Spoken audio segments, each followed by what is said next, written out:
A paz do Senhor, meus amados irmãos. Glória a Deus. Meus amados irmãos, eu louvo a Deus pela sua bondade. Louvo a Ele porque Ele é bom e a sua bondade dura para sempre. Eu queria trazer uma rápida uma mensagem, né, é quase uma saudação em um tema, um assunto muito importante, meus irmãos. Principalmente para os dias de hoje, para nós, como Igreja de Deus, Família de Jesus. Eu queria mostrar para os irmãos hoje a importância do culto doméstico. Veja que assunto, a importância do culto doméstico.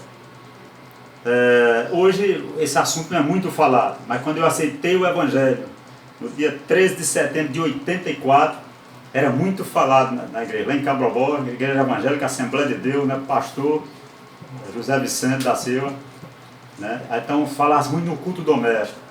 E a gente aprendi, desde novo convertido, em fazer o culto doméstico. As minhas filhas se acostumaram com o culto doméstico, de pequenininha, todos os dias, sabia que tinha hora de fazer o culto doméstico. E hoje eu vejo que se fala pouco no culto doméstico. Por isso que eu queria trazer uma rápida palavra em cima do culto doméstico. Eu queria tomar como base um versículo lá do livro de Josué, Josué capítulo 24, e o versículo 15. Veja o que esse homem de Deus disse. Porém, se vos parece mal aos vossos olhos, servir ao Senhor, e escolhei hoje a quem servais. Se os deuses a quem serviram vossos pais, que estavam da além do rio, ou os deuses dos amorreus, em cuja terra habitais, porém eu e a minha casa serviremos ao Senhor. Veja que decisão sábia essa de Josué.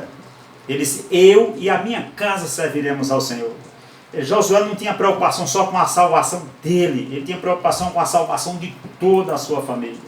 E sempre é assim conosco. Glória a Jesus. Eu me lembro quando eu aceitei Jesus como meu Salvador, eu queria que toda a minha família aceitasse Jesus como Salvador da sua alma, né? Porque é muito linda a alegria da salvação. Eu fui o primeiro na família a aceitar Jesus Cristo. Então eu queria que minha esposa aceitasse, meu pai, minha mãe, meus irmãos, minhas irmãs, e aí a batalha começou. E eu me agarrei com aquele versículo que está lá em Atos dos Apóstolos, capítulo 16, versículo 31. Crê no Senhor Jesus Cristo e será salvo tu e tua casa. Peguei uma cartolina bem grande, botei esse versículo lá no quarto de oração, botei uma cadeira, botei a Bíblia, botei caderno de oração, fiz um caderno de oração e botei Senhor Jesus, gostaria que o Senhor salvasse 2 pontos. Minha mulher, meu pai, minha mãe, fiz uma lista na frente, botei data da resposta. Todo dia estava ali orando, Jesus, salva, aí começava a citar nome por nome, orando, jejuando, dando testemunho. Eu morava em Cabrobó, ia para Serra Talhada, pregava para meus pais, ia para Petrolina, pregava para meu sogro, minha sogra, a família da minha esposa, e ficava no meio, né, orando, buscando. A batalha foi grande, mas eu me agarrei com esse versículo, crendo no Senhor Jesus será salvo tu e tua casa, que a preocupação é que toda a família fosse salva. Josué disse, eu e a minha casa serviremos ao Senhor. Então veja a importância do culto doméstico. Os homens de Deus tinham essa preocupação com a família. Veja o caso de Noé, aqui no capítulo 11, versículo 7 de Hebreus. A Bíblia diz assim, olha, pela fé Noé, divinamente avisado das coisas que ainda não se viam, temeu, e para a salvação da sua família preparou a arca, pela qual condenou o mundo, e foi feito herdeiro da justiça, que é segundo a fé. Veja, ele temeu para a salvação da sua família. Veja a preocupação de Noé, não era salvar só ele. E pela fé, aquele homem não foi salvo. Ele, a esposa, 3 filhos, 3 noras, a família de Noé, todos estavam na arca. Meus amados irmãos, hoje, infelizmente, em muitos lares não se faz mais o culto doméstico. Na hora de se reunir, o assunto não é mais Jesus. Deus não é mais, não se centraliza mais, infelizmente, em muitos lares de crente, muitos lares cristãos. Mas a palavra que eu quero trazer nessa hora é para nos trazer um reavivamento, um retorno para o culto doméstico. Talvez hoje a correria é muito grande, todo mundo não se encontra, mas se a gente perseverar, se a gente quiser, a gente vai achar um horáriozinho para a gente se reunir para fazer o culto doméstico. Pois é nesse culto doméstico onde as crianças começam a ter amor pela palavra do Senhor. Eu me lembro que à noite a minha menina pequena dizia, pai, a Thalita, a minha caçula, dizia assim, pai, conta uma historinha da Bíblia para mim. Eu me lembro que reunia elas para contar. Eu começava a contar a história da Bíblia. Eu me lembro que um dia, lá em Guarabira, na Paraíba, eu estava contando a história de Sansão. E quando eu comecei a contar a história de Sansão, a minha menina mais velha ficou tão emocionada que ela entrou na história. E quando chegou naquela parte que os filisteus foram furar os olhos de Sansão, ela gritou, ela chorou. Eu tive que parar de contar a história, porque ela se emocionou, ela entrou. Veja, irmão, as crianças gostam de história. Então você pode reunir seus filhos, suas crianças. Né? Hoje, infelizmente, as crianças, cada um está com um celular. O que é que ele está vendo naquele celular? Os pais nem sabem o que é que ele está vendo ali. Aí num joguinho o dia todinho no celular. Então, aí, mais em Mabro, eu estou levando meu filho para a escola dominical, estou levando para o curso de doutrina, e às vezes ele não está nem escutando. Mas em casa ele passa a maior parte do tempo no celular e outras coisas. Meus irmãos, às vezes a gente está querendo jogar a carga da responsabilidade para a igreja, para a escola dominical, mas presta atenção, a responsabilidade pela salvação da nossa família é dos pais, é nossa salvação. Nós somos responsáveis diante de Deus por essas joias preciosas que Deus colocou nas nossas mãos. E uma das melhores ferramentas, irmão, para isso é o culto doméstico. Imagine, se você reúne ali com seus filhos, meu culto doméstico, irmão Abraão. Você, se quiser, no caso aqui, nós somos crentes da Igreja Evangélica Assembleia de Deus, aqui em Pernambuco, né? Nosso pastor presente, o pastor Ailton José Alves. E o que é que a gente fala, o culto doméstico?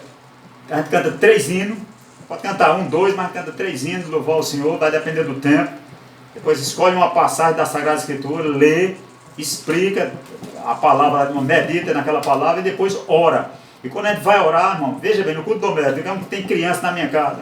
Eu dizia para a menina, minha filha, Aline, escolha seu hino. Eu já sabia, quando eu canto o hino 34, me lembro dela, que ela gostava desse hino.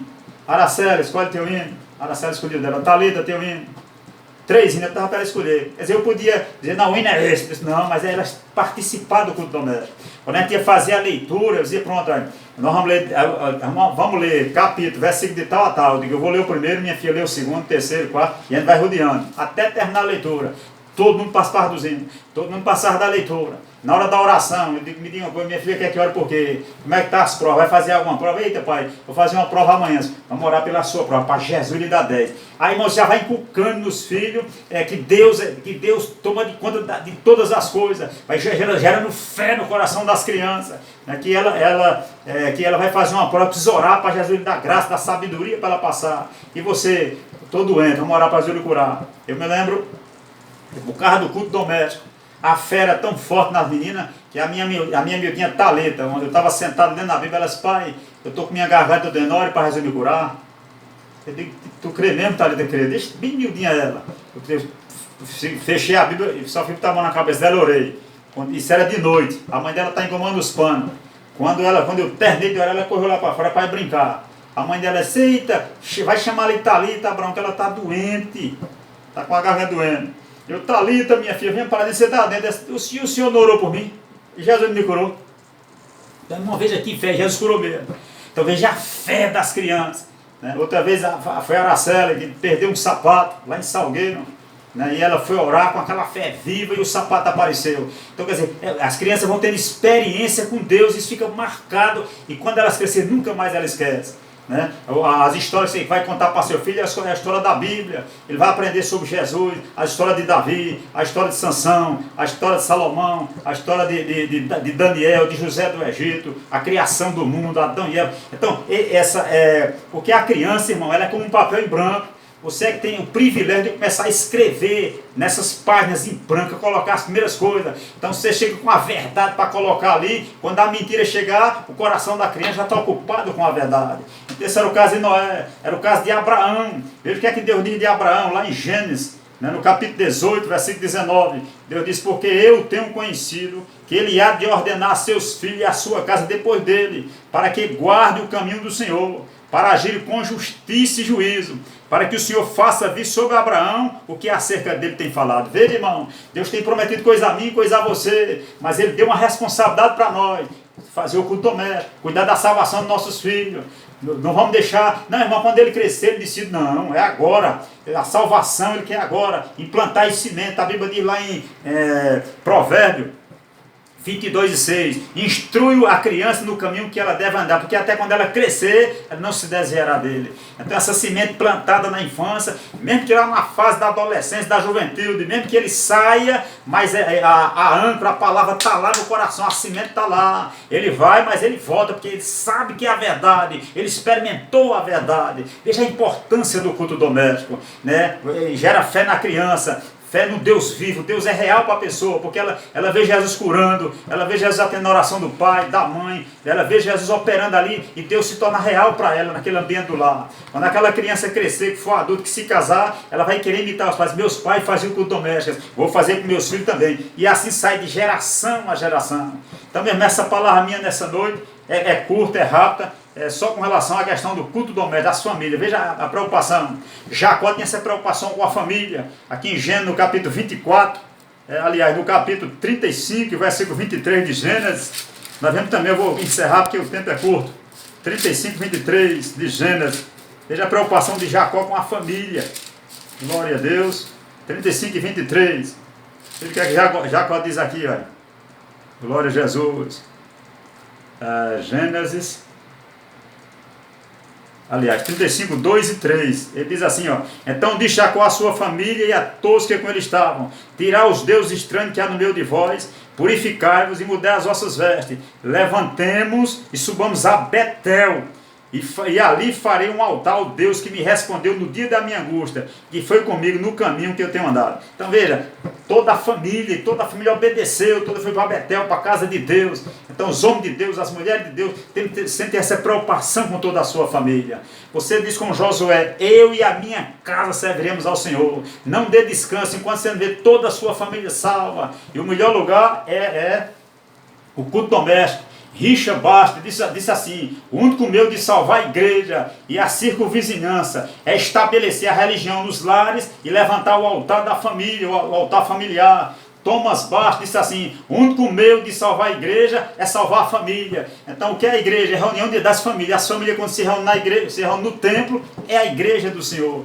Então a igreja, a família, o culto doméstico já coloca fogo no coração do pai, da mãe, das crianças. E quando essa família vai para a igreja, já leva o fogo do altar daqui. Jesus pode curar, Jesus pode batizar, renovar no culto doméstico. Aleluia. E outro detalhe, essa família ela serve de modelo para seu vizinho da direita, o vizinho da esquerda, né? E ela fica sendo um pedacinho do céu na terra. É uma réplica do céu. Amém, meus amados? Que Deus nosso Senhor, Ele continue nos abençoando. Se a gente fosse meditar nesse assunto com profundidade aqui, a gente ia 1 hora, 2 horas. Mas eu quero só chamar a atenção: levante o altar na sua família. Como Josué, diga: eu e a minha casa serviremos ao Senhor. Não dê descanso. Você diga: quando eu chegar no céu, se eu for primeiro, eu vou ficar esperando, quero todos os membros da família lá. E se eu for depois, eu quero chegar lá e encontrar todos lá, todos se reunindo no céu. Porque irmão, já pensou? Toda a família salva, toda a família no céu. Bendito seja o nome do Senhor. Então esse é o nosso alvo. O culto doméstico, o alvo é glorificar Jesus, você entronizar Jesus no seu meio. Você fazer um trono para Jesus no seu lar, para Jesus reinar na alma do pai, da mãe, de cada filho. Amém, meus amados? Então que Deus nosso Senhor, Ele continue nos abençoando. E como Josué, vamos se firmar: eu e a minha casa serviremos ao Senhor. Amém, graças a Deus.